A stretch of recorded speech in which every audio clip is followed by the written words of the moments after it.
আপনি আকীদার বিষয়ে কেন কথা বলেন না? আপনাকে শুধু আমলের বিষয়ে, ফজিলতের বিষয়ে কথা বলতে শোনা যায় কেন?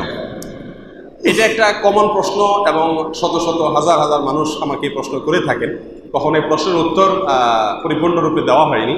তো আজকে এই অনুষ্ঠানের মাধ্যমে প্রশ্নের উত্তরটা আমি দিয়ে দিতে চাই। প্রথম কথা হলো, এটা ভুল কথা যে আকীদার কোনো আলোচনা আমি করি না।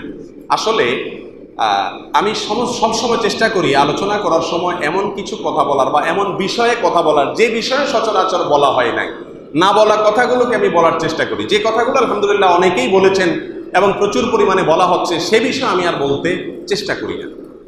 আকীদার এমন কিছু বিষয় আছে যে বিষয় নিয়ে আমাদের দেশে কোনো আলেমকে খুব একটা কথা বলতে আমি শুনিনি। তার ভিতরে একটি হলো আরকানুল ঈমান, এর মধ্য থেকে ফেরেশতাদের প্রতি ঈমান। এ সম্পর্কে পূর্ণাঙ্গ আলোচনা আমি কোথাও শুনিনি, আমার খুব একটা দৃষ্টিতে পড়ে নাই, হয়তো আছে। তো আমি এটা নিয়ে 1 ঘন্টার উপর আলোচনা করেছি। ফেরেশতাদের প্রতি আমাদের কি আকীদা থাকবে, কি বিশ্বাস থাকবে, তাহলে আকীদা নিয়ে আলোচনা একটা পাওয়া গেল। করি না এটা বললে ভুল হবে। পিস টিভিতে আকীদার উপরে গ্রুপ আলোচনা হতো, ডিসকাস হতো, সেখানে অনেকগুলো পর্বে আমি অংশগ্রহণ করেছি এবং আকীদা বিষয়ে ডিসকাসে অংশগ্রহণ করে কথা বলেছি।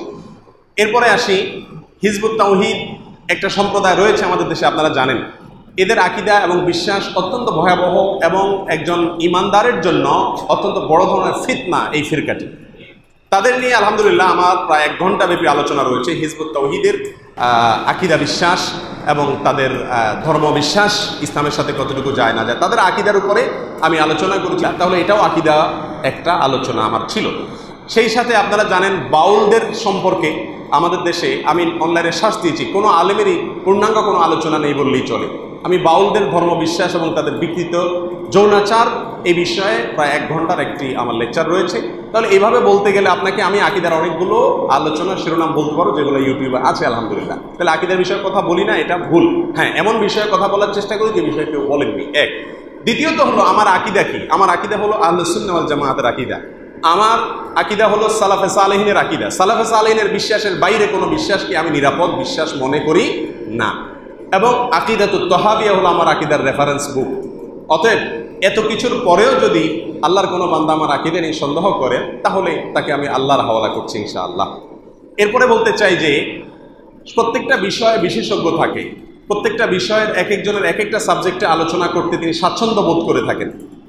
আমরা সৌদি আরবের মাশায়েখদেরকে যদি দেখি তো দেখব শেখ আয়েজ আল কারনি সহ অনেক মাশায়েখকে দেখা যায় শুধু আমলের বিষয়ে কথা বলেন। আবার দেখা যায় অনেক শেখকে তারা ফিকহি বিষয়ে খুব বেশি কথা বলেন। অনেক শেখকে দেখা যায় তারা আকীদার উপরে খুব বেশি কথা বলেন। অনেক শেখকে দেখা যায় হাদিসের উপরে অনেক বেশি কথা তারা বলেন।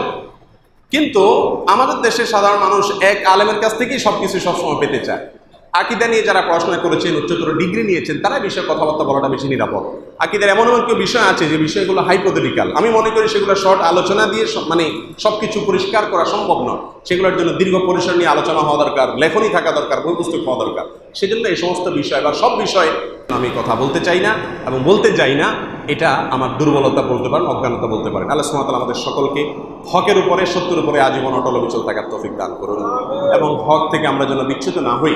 শয়তান যেন আমাদেরকে বিপদগামী না করেন। যে পথে গেলে জাহান্নামে যাবো সেই পথে যেন আমরা কেউ না যাই। আল্লাহ তাআলা আমাদের সবাইকে হেফাজত করুন এবং রক্ষা করুন।